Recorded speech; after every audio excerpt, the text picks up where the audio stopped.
फिलहाल सीधा आपको गोरखपुर लिए चलते हैं। वहां पर मुख्यमंत्री योगी आदित्यनाथ अपनी बात कह रहे हैं। देश पे निर्भर न रहना पड़े, बल्कि भारत के अंदर ही ये क्षमता विकसित हो। और आज इसका परिणाम है कि चाहे गोरखपुर हो, रामागुंडम है, सिंदरी है, बरौनी है, ये सभी प्लांट निर्माण कार्य इनमें तेजी के साथ प्रारंभ हुआ है। हम सब ये भी जानते हैं कि विगत एक वर्ष से पूरा देश और पूरी दुनिया कोविड-19 की महामारी से जूझ रहा है। कोविड-19 की महामारी के बावजूद गोरखपुर के HURL प्लांट के निर्माण की जो प्रोग्रेस है वह बहुत संतोषजनक है। अभी इसी सब कार्यों का हम लोगों ने मौके पे जाके भी निरीक्षण किया है, भौतिक सत्यापन भी किया है, और फिर यहाँ पे प्रेजेंटेशन जो यहाँ पर HURL से जुड़े हुए जो कंपनियाँ हैं उन लोगों ने यहाँ पर अपना प्रेजेंटेशन भी किया है। देखिए, गोरखपुर की स्मृतियाँ एक बार फिर से ताज़ा होती हैं जब 1967-68 में गोरखपुर में जापान की टोयो कंपनी ने एक फर्टिलाइजर कारखाना फर्टिलाइजर कॉरपोरेशन ऑफ इंडिया के तहत लगाया था। और हम सबको प्रसन्नता होनी चाहिए कि इस समय जो मुख्य यहाँ पर कार्य करने वाली संस्था है वह वही टोयो कंपनी है जिसने 1967-68 में गोरखपुर में फर्टिलाइजर का प्लांट लगाया था। हम सब जानते हैं बहुत अच्छा प्लांट था, और उसकी जो फर्टिलाइजर थी ईस्टर्न यूपी नहीं बल्कि बिहार, झारखंड, वेस्ट बंगाल और अन्य राज्यों में बहुत लोकप्रिय थी। आज वही कंपनी गोरखपुर में इस HURL के प्लांट को लगा रही है।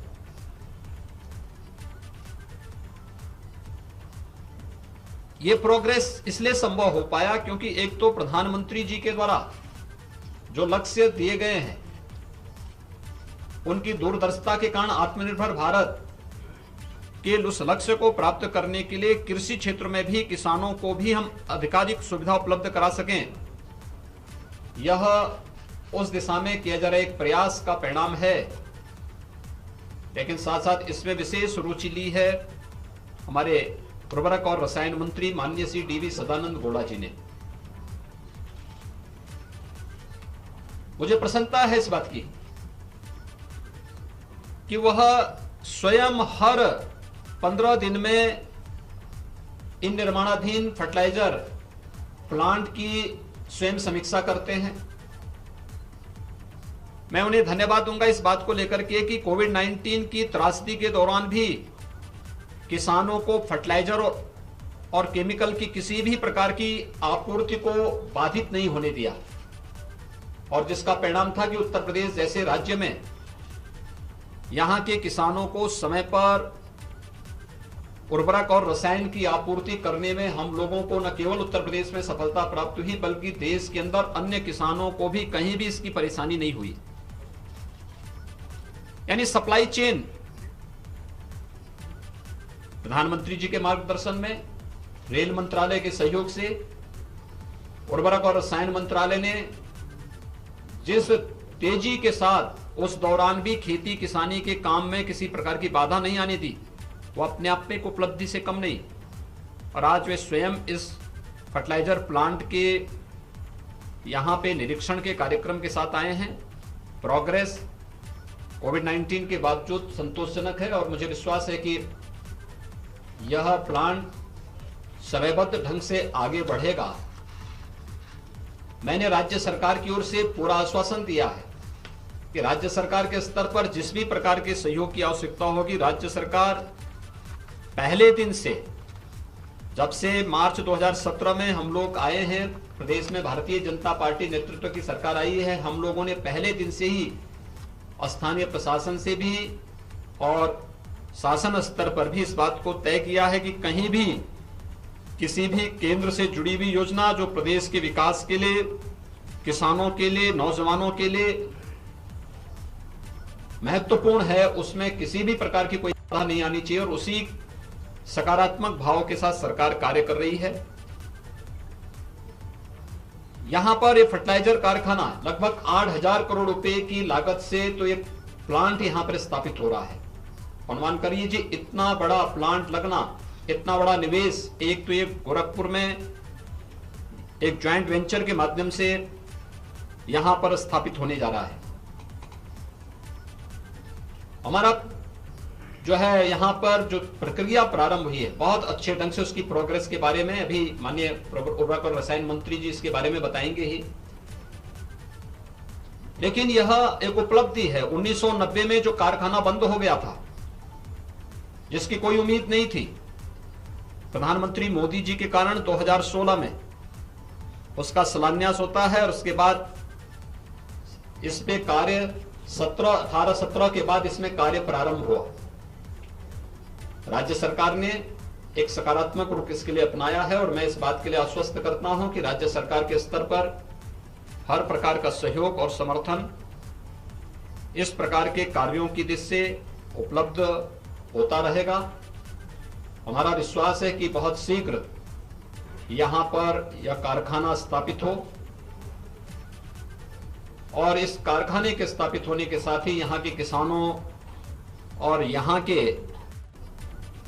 नौजवानों के लिए भी, किसानों के लिए खेती के लिए समय से उर्वरक और रसायन उपलब्ध होना, नौजवानों के लिए स्किल डेवलपमेंट के कुछ सेंटर यहां पे स्थापित होंगे, जिनकी स्किल डेवलपमेंट के माध्यम से फर्टिलाइजर प्लांट में या अन्यत्र उनको सेवा योजन का अवसर भी प्राप्त हो सके। इस पर भी नए कार्यक्रम आगे बढ़ रहे हैं। चिल्वा ताल को वाटर बॉडी के रूप में यहाँ की प्लांट के साथ साथ यहाँ पे जो टाउनशिप बनेगी उसमें शुद्ध पेयजल की आपूर्ति, और हम लोग ये भी देखेंगे कि अब हर घर नल की योजना प्रारंभ हो रही है। जल जीवन मिशन में जो बहुत बड़ा कार्य हुआ है, जिसमें प्रदेश के अंदर ग्रामीण और शहरी क्षेत्रों में हर घर तक शुद्ध पेयजल की आपूर्ति होनी है। इस हर घर नल की योजना के लिए हमारे पास सरफेस वाटर की इतनी बड़ी आपूर्ति है। हम लोग इस बात का सर्वे करेंगे इस बार गर्मियों में कि फर्टिलाइजर प्लांट को और यहाँ की टाउनशिप को जितनी पानी की आवश्यकता पड़ेगी, चिल्वा ताल से उतनी पानी की आपूर्ति हम लोग उनको देंगे। अगर सरप्लस पानी होगा तो हम उसका उपयोग सिटी के अंदर भी पेयजल के लिए उपयोग कराएंगे, क्योंकि सिटी के अंदर भी हमें शुद्ध पेयजल की आपूर्ति यहाँ के लोगों को मिलना चाहिए।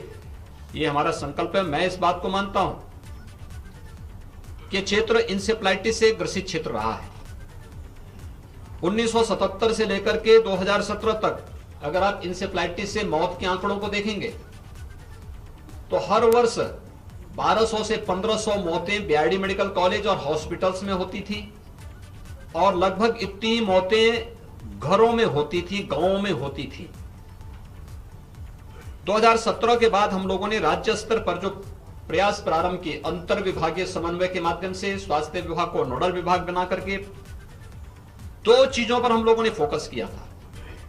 पहले बचाव के उसको लेकर के, और इसमें हम लोगों का मुख्य जो मुद्दा था वह था कि खुले में शौच को रोकना, हर घर को एक एक टॉयलेट उपलब्ध करवाया गया स्वच्छ भारत मिशन के अंतर्गत, और दूसरा शुद्ध पेयजल की आपूर्ति, उन गांवों में शुद्ध पेयजल की आपूर्ति। आज उसका परिणाम है इंसेफ्लाइटिस, आप देख रहे होंगे। इंसेफ्लाइटिस से आज 75% रोग पर नियंत्रण और 95% मौत को रोकने में हमें सफलता प्राप्त हुई है। ये इंसेफ्लाइटिस का परिणाम है। स्वच्छ भारत मिशन और शुद्ध पेयजल की आपूर्ति, जल जीवन मिशन शुद्ध पेयजल के माध्यम से लोगों की आरोग्यता का आधार भी बनेगा, और गोरखपुर सिटी और आसपास के गांवों में शुद्ध पेयजल की आपूर्ति के लिए इतना अच्छा स्रोत उपलब्ध होगा। यह एक बड़ा कार्य यहां पर उपलब्ध होगा, लेकिन यह तय होगा इस बात को लेकर के HURL और टाउनशिप के लिए जितने पानी की आवश्यकता होगी, उसके बाद अगर सरप्लस तो हम उसका उपयोग भी करने का प्रयास करेंगे। और इस कार्य को बहुत प्रतिबद्धता के साथ HURL और उनसे जुड़ी हुई जितनी कंपनियां हैं सभी लोग यहाँ पे कर रहे हैं। इंडियन ऑयल है, NTPC है, कोल इंडिया है, ये सभी लोग मिलकर के इस कार्यक्रम को आगे बढ़ा रहे हैं। मैं एक बार फिर से उर्वरक और रसायन मंत्री माननीय श्री सदानंद गौड़ा जी आज गोरखपुर में आए हैं। गोरखपुर में उनका आगमन लगभग 6.5 वर्ष के बाद हो रहा है। 2014 में रेल मंत्री के रूप में उनका गोरखपुर आगमन हुआ था। रेल मंत्री के बाद उनका आज गोरखपुर में फिर से आगमन हुआ है। प्रदेश आगमन पर और गोरखपुर में आगमन पर गोरखपुर के प्रति उनका विशेष लगाव रहा है और आज वे आए हैं। अपनी सहजता, अपनी सरलता के कारण उन्होंने जो एक नई कार्य संस्कृति को इस विभाग में फिर से जन्म दिया है, वह बहुत अभिनंदनीय है, सराहनीय है। मैं इसके लिए एक बार फिर से माननीय श्री DV सदानंद गौड़ा जी का, उनके साथ यहाँ पर उपस्थित फर्टिलाइजर के जो सेक्रेटरी हैं श्री राजेश चतुर्वेदी जी का, ज्वाइंट सेक्रेटरी हैं धर्मपाल जी, और पहले दिन से यानी जिस दिन शिलान्यास होना था, शिलान्यास के पहले मेरे पास जो एक व्यक्ति सबसे पहले आए थे कि गोरखपुर में इस कार्यक्रम को कैसे बढ़ाना है, वो थे गुप्ता जी जो इसके CMD हैं। आज भी इस प्लांट के साथ जुड़े हैं और पूरी तत्परता के साथ हर एक कार्य के लिए उनके फोन आते रहते हैं कि हमें यहाँ पे ये सहयोग की आवश्यकता है, यहाँ पर हम इस कार्यक्रम को ऐसे बढ़ा सकते हैं, अगर राज्य सरकार या स्थानीय प्रशासन हमें इस रूप में कर देंगे। बहुत रुचि लेते हैं। ये सभी अधिकारी आए हैं। मैं उन सभी का यहाँ पर हृदय से स्वागत करता हूँ, क्योंकि गोरखपुर हमारी अपनी सिटी है, तो सिटी में काम कोई अच्छा करेगा तो मेरा दायित्व बनता है कि मैं उनका स्वागत करूँ, उनको हृदय से अभिनंदन करूँ। HURL से जुड़ी हुई जितनी संस्थाएं हैं उन्होंने बहुत अच्छा प्रयास प्रारंभ किया है, यहाँ पे अच्छा कार्य किया है। कोविड-19 की चुनौती के बावजूद उनकी प्रोग्रेस संतोषजनक है। जो कुछ काम बाकी है, ये अच्छा समय है काम करने का, अनुकूल वातावरण है। कोविड-19 लगभग समाप्ति की ओर है और इस हम सकारात्मक माहौल में कार्य करके इसको और तीव्रता के साथ आगे बढ़ा सकते हैं। मैन पावर की आपूर्ति होनी है या जहां पे ट्रेंड मैन पावर के माध्यम से इस कार्यक्रम को आगे बढ़ाना है, उस कार्यक्रम को हम तेजी से आगे बढ़ा सकते हैं। टोयो और अन्य जो कंपनियां हैं, PDIL आदि के द्वारा जो ये कार्यक्रम आगे बढ़ाए जा रहे हैं, इसको और तीव्रता के साथ एक साथ सभी कार्यक्रम चलेंगे तो मुझे लगता है कि हम समय से पहले इस कार्य को, इस प्लांट को तैयार करके और उस पर आगे के ट्रायल प्रारंभ हो जाएंगे। और उसके बाद हमारा प्रयास होगा कि आदरणीय प्रधानमंत्री जी को स्वयं गोरखपुर में उन्हें आमंत्रित करके इस प्लांट को यहाँ पर राष्ट्र को समर्पित करने और किसानों, कृषकों, युवाओं को आत्मनिर्भर भारत के इस लक्ष्य को प्रदान करने में एक नया मील का पत्थर साबित होगा। इतना बड़ा निवेश बहुत दिनों के बाद गोरखपुर में, यानी फर्टिलाइजर कारखाना भी लगेगा, 8,000 करोड़ रुपए का निवेश ये है, और साथ साथ एम्स गोरखपुर में लगभग अंतिम चरण में उसका काम भी चल रहा है। तो ये दोनों बड़े प्रोजेक्ट गोरखपुर के हैं और भी बड़े बड़े कार्य यहाँ पे चल रहे हैं। तो स्वाभाविक रूप से विकास की एक नई ऊंचाइयों को गोरखपुर प्राप्त कर रहा है। उसमें HURL एक बहुत बड़ा रोल अदा कर रहा है।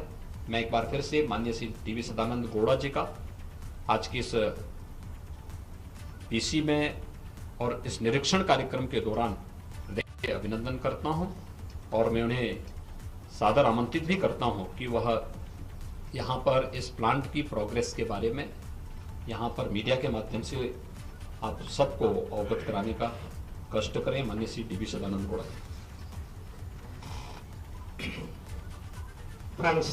मुख्यमंत्री अभी प्रेस कॉन्फ्रेंस के जरिए बता रहे थे कि क्या इस खाद कारखाने का मतलब है, कैसे ये सफर रहा, क्यों ये शुरू हुआ और कैसे गोरखपुर में विकास के नए नए प्रोजेक्ट्स पर काम चल रहा है और कैसे उनकी सरकार ने लगातार फोकस किया हुआ है उन चीजों पर जो कि किसानों के हित में हैं या कृषि के हित में है।